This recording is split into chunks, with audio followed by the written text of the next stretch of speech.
So if you remember, what we looked at last time was how Partners in Learning has scaffolded educator competencies looking at the global framework of the UNESCO ICT competency framework. And you can think about it in a pyramid. I think it's easy for us sometimes to think in that context, kind of a hierarchical set of skills that build on one on top of another. And it's just the way of the world that we tend to have fewer people that are at the top level. But I think it's also really important to think about it from the point of view where, depending on somebody's role within an organization or how long they've been in the profession, they may find themselves in different places and may not need to move up and down this pyramid, or they may need to go in depth in one area and breadth in another. And we'll talk a little bit more about that later. Microsoft professional development curriculums are actually aligned loosely in some cases and in a more one-to-one mapping in other cases to the framework. And you can see the UNESCO framework is on your left, the Partners in Learning competency, the curriculums are on your right, and the line, just to remind you, that we've drawn is really below the line. We're talking about technology skills, not necessarily in the context of education. And while that is the case for the Microsoft Digital Literacy curriculum, what you'll see a bit later today is that we've added additional content to that digital literacy curriculum in order to help you as trainers embed that knowledge in the context of education.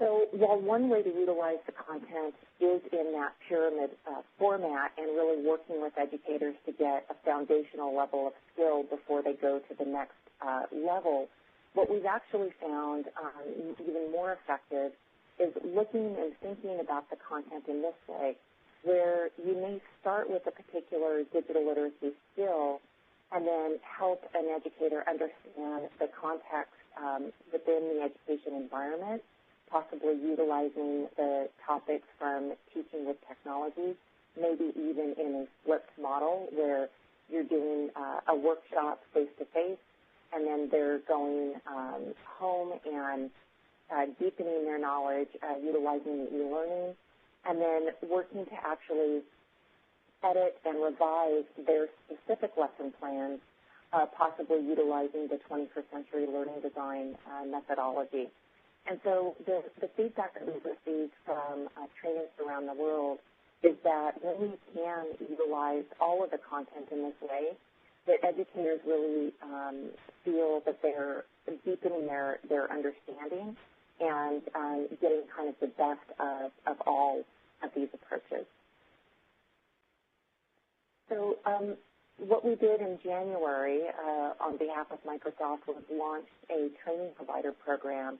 And there's really three categories, as I'm sure most of you who did participate last time remember, and probably have already filled out your training provider application.